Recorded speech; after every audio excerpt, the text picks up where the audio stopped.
The film begins on a basketball court where two brothers, Antoine and Kenny Tyler, compete against the opposing team. It is the year '86. James, their father, coaches the team and instructs Kenny to take the winning shot. Antoine desires to take the final shot. In the final minute of the game, Kenneth receives the ball and performs a layup while preparing to shoot. However, out of fear, he passes the ball to his brother. Antoine is confident that he will score, but he misses the shot and loses the game for his team. That evening, Kenny attempts to cheer up Antoine. Still upset about missing the shot, James tells them that anything is possible if they stick together and are passionate. In the present day, both Antoine and Kenny are renowned members of the Husky basketball team at the University of Washington. They are two of the most popular players, and both are predicted to have bright futures in the sport, particularly Antoine. The brothers and their team celebrate their most recent victory at a nightclub, but all they can talk about is basketball, even when conversing with women. In the meantime, Kenny meets R.C. Street John, a sports journalist with whom he develops an attraction. He makes an attempt to approach her, but she flees before he can act. Antoine scores a slam dunk during a game at UCLA, but while hanging on the rim, he suffers a heart attack. Unable to properly breathe, he collapses to the court. As soon as the paramedics arrive, the game is suspended. Then, Antoine is brought to the university hospital. Sadly, the team loses without their star player, Antoine. Later, Kenny and the other players are preparing to visit Antoine at the hospital in the locker room. Coach Peterson arrives at that moment to inform the team that Antoine passed away en route to the hospital. The team, and especially Kenny, is devastated. We discovered that their father died of a heart attack as well. Later, Kenny returns to the basketball court and begins to reflect on the good old days he spent with his brother.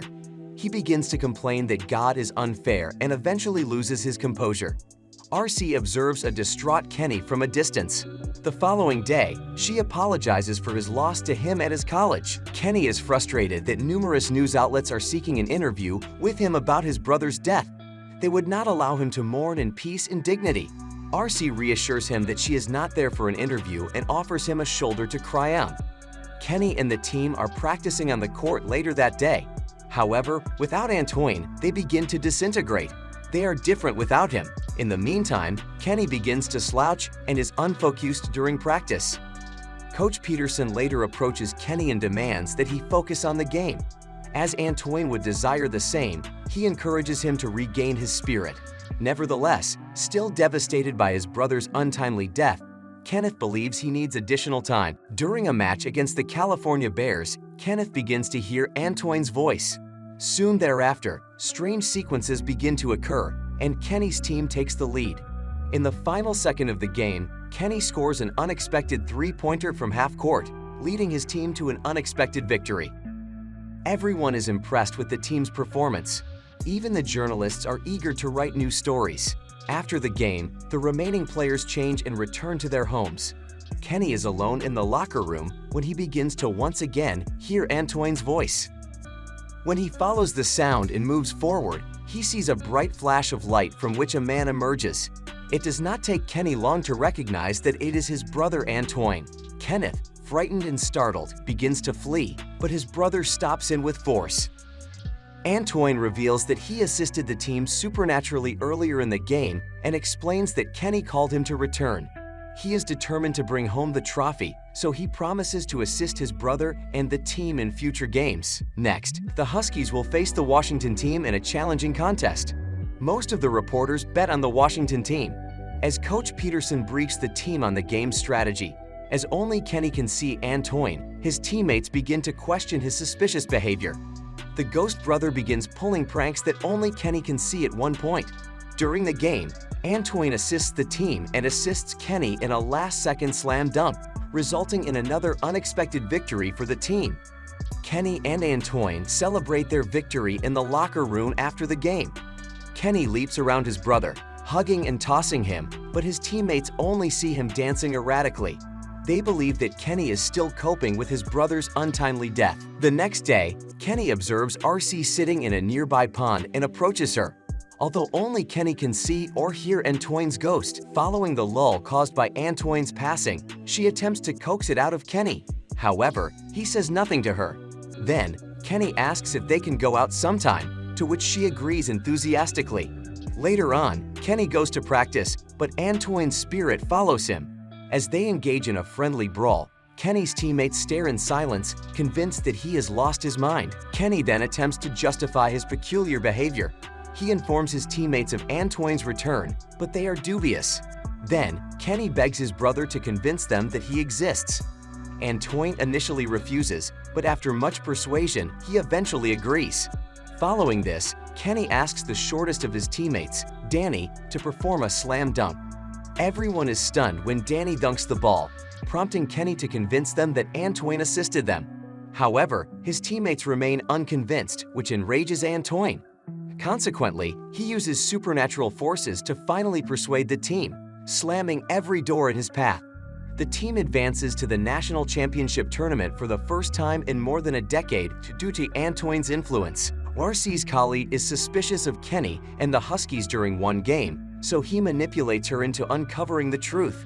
If she can figure out what's happening and report on it, her story will dominate the news channel and make her famous. She goes out to dinner with him.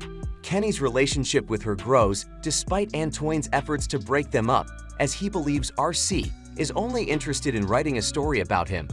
Antoine's constant presence on the date night causes Kenny to behave strangely, sometimes drowning his food in sauce and sitting in awkward positions while conversing with RC.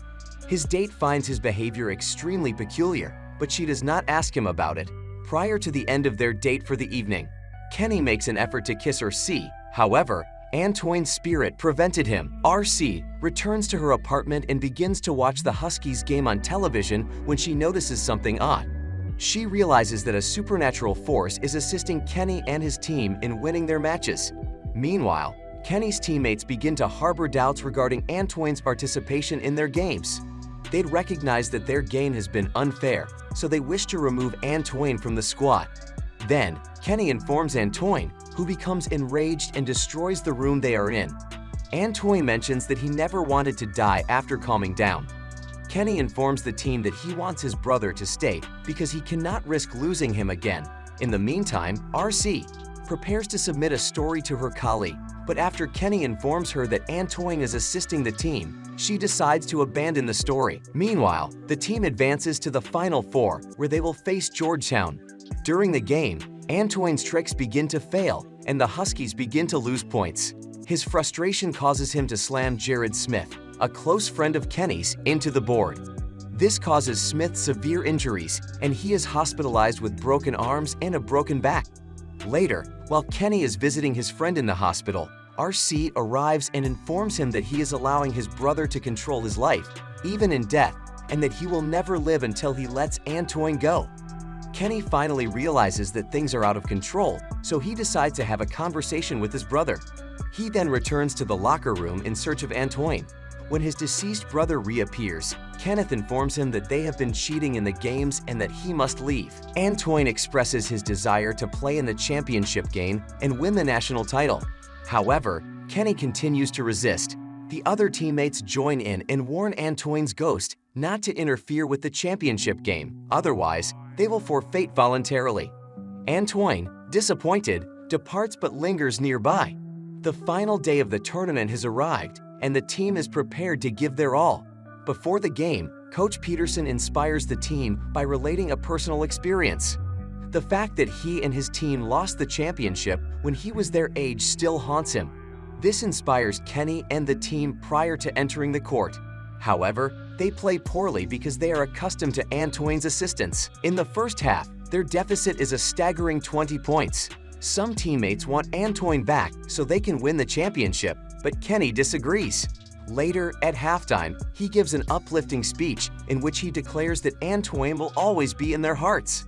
They need only believe they can succeed and play the game with intensity.